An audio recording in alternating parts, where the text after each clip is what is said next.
Sinagot ng Malacanang ang patutsada ng anak ni dating Pangulong Rodrigo Duterte na si Baste Duterte na ang pagkakaaresto sa kanyang ama ay paraan lang para pagtakpan ng ilang isyu ng pamahalaan. Yan ang balitang pambansa ni Kenneth Pasyente ng PTV Manila. Kasunod ng pagkakaaresto ni dating Pangulong Rodrigo Duterte para sa kasong crime against humanity dahil sa madugong drug war ng kanyang administrasyon, nanindigan ng palasyo na hindi ito diversionary tactic ng pamahalaan. Paratang kasi ng anak ng dating Pangulo na si Davao City Mayor Baste Duterte na paraan lamang daw ito para pagtakpan ng ilang issue, partikular ang PhilHealth at ang General Appropriations Act, bagay na ayon sa Malacanang ay tinutugunan na. Bago po nangyari itong pag-aresto at pag-surrender kay dating Pangulong Duterte, ikakausapin mismo natin ang taga-PhilHealth. Meron na po kami.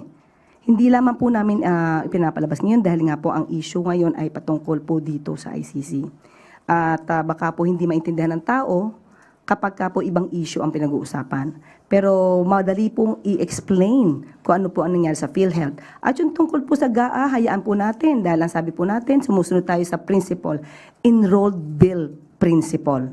Hindi po ito diversionary tactic.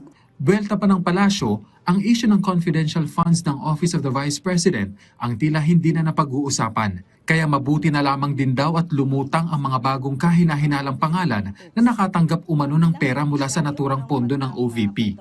Kung naman po ay nadiscover po, dapat po rin patunayan. Kasi as of the moment, nasabihin pa rin po natin, may presumption of regularity patungkol dyan. Pero, since nako-question nga po ito, dapat lamang pong patunayan ni VP Sara kung ang mga resibong ito ay totoo o hindi. Sinalag din ng palasyo ang hirit ni Mayor Baste Duterte na idinidiin lamang sila ng administrasyon.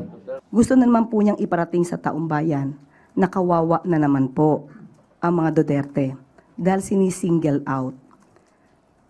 Ang warrant of arrest po ay para lamang po kay dating Pangulong Duterte.